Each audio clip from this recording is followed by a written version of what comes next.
I'm Kristen Collier, co-founder of Collier Animation Studio. I learned animation at age 51 during the lockdown by watching Real Illusion's YouTube tutorials, and now I'm making a living at it, and we have a major distributor and my shows are on streaming TV, so I highly recommend Cartoon Animator. Best software ever. And before I get into the technical aspects of the cartoon, I want to address the elephant in the room, and that is AI. People are wondering, should I even bother learning animation because will there be any animation jobs in 10 years? The answer is yes. This is the file I have of the last few years' artwork that my husband has done for our characters. AI can only replicate, it can do synthesis, it can't create. So if you're creative, you don't even have to be an artist. My husband is the artist. But if you're creative and you have an interest, you can make a living at it. It's perfect for stay-at-home moms like me, and also I highly recommend it for kids. I've taught it to kids as young as kindergarten and they instantly pick it up. So I can't recommend it enough. Blink is our flagship character. Our new show, Blink and Friends, premiered on streaming TV in October and is distributed by Bridgestone Multimedia Group, and it's on Tubi, Freevee, Amazon Prime, the Roku channel, and the Encourage TV YouTube channel. The star of Blink is Agata Snorenko.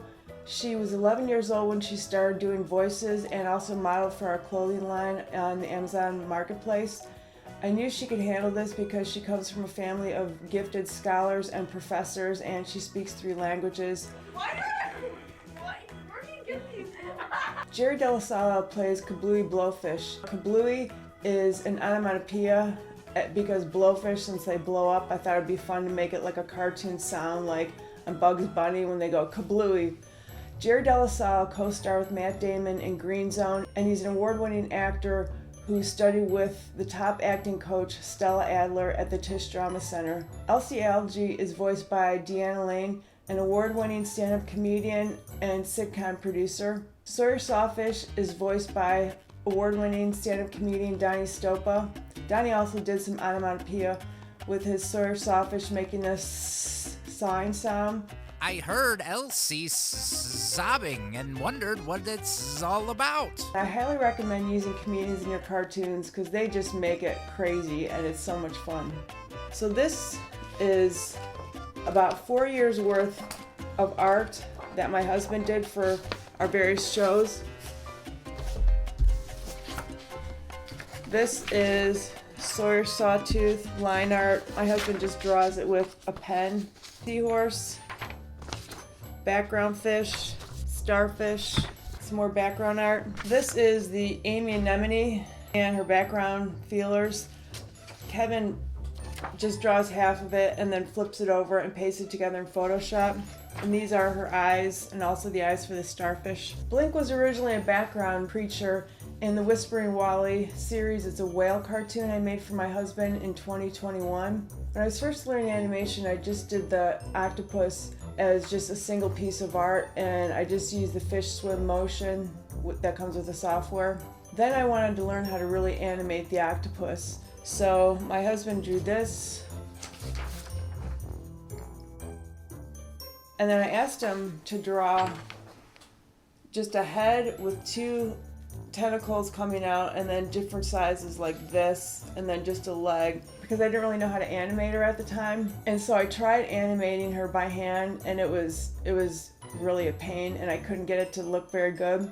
So I then tried the Leap Motion controller, and that was really cool, and I had fun doing a little bit of animation with that. But ultimately I wanted to get some really good swim motions, so I bought Gary Pye's octopus puppet from the Real Illusion Marketplace. And on the action menu you can see it comes with 4 really excellent templates. Octopus floating, octopus swimming, swim slow, and waves feet. Definitely a great bonus to have that. And now I use a spring motion for the characters. I still use this for Blink, and then I use the spring motion for Elsie Algie and all the other fish characters. After Kevin draws the characters, he scans them into Photoshop and colors them in Photoshop. So this is essentially Blink's model. Her eye, head, leg, mouth, little curly Q. I then put the clips together in Premiere, do the titles in Premiere, music in Premiere. So for Blink I use 2 heads, and all I do is I link her head to one of her legs. For Elsie Algie I have the front view and the profile, And all I did to make her profile was just turn her sideways and make a side-facing mouth. For Amy Anemone, I just did her polka dots in Photoshop randomly all over the place. For Elsie Algae, I added the spring motion, the first bone, click assign to group. And then I don't want her face to have a spring motion, so I just remove that. Then I usually just go with the rubbery motion there and click the spring motion tool. For Elsie Algae, in her close-ups, I had her tears go in front of her face. But for the widescreen view, I made the tears go behind her so that when they're coming out of her eyes, it looks more three-dimensional, just as if the beads were in front of her, just to be kind of crazy looking. And I also made one of her teardrops land right at the bottom of the screen, just to be silly, as if it was landing on the edge of the TV screen. The parallax feature is so awesome with this software. I play around with it a lot and try to do a lot of like Dr. Seuss type things with crazy perspectives and like rocks balancing the way they shouldn't balance on something where they would fall off. And the reason why I do that is that moving forward or backward on the z-axis, your raw art, the unfinished edges of your art will show up like right there. So as you're moving forward or even up and down on the z-axis, I put a lot of different pieces in there like rocks or scenery to cover up the raw edges. Right here, this rock, that perspective is slightly off. It should be moving backward because it's behind. But I just thought it looked cool to keep it that way, of that rock. And then as this comes forward, that rock is balancing the way it really can't balance, but it's just fun, so I did that deliberately. For this scene, when Elsie's face goes wide, I was being a little experimental with this because I wanted her to look a little bit scared, but also kind of distorted. So I just grabbed her and stretched her. I thought about just having her mouth go sideways wide, but I just thought it was more fun to have her whole face be stretched out. I usually flip the characters themselves, but in this scene I experimented a little bit with flipping the camera, which was fun. And gives a different look because then the bubbles also flip versus just the character flipping. For Amy Anemone, she's a spine character and I just use the different motions like the wind or shake that come with the software. To get her to be in the little sand area here, I have a front sand and a back piece that I made. Also for her back tentacles, I actually just broke those up and put them behind her. And I did each one of those as a separate spine character. And then I just linked it to Amy Anemone. And then as I was experimenting, I saw that the blowfish actually happened to go in between them, the tentacles, so that turned out pretty cool. So to show a little bit of the expressiveness of the characters, when Blink says, "K. Bluey's a blowfish," I make him smile.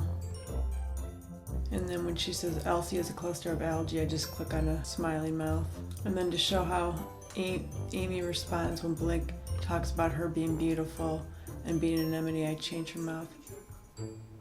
This is the art that Kevin did for Elsie Algae. So to spell out the end, I just took her beads and typed out the in Photoshop and just put all these different beads and pasted them on there. And the same thing with the end, I just pasted a bunch of beads on there.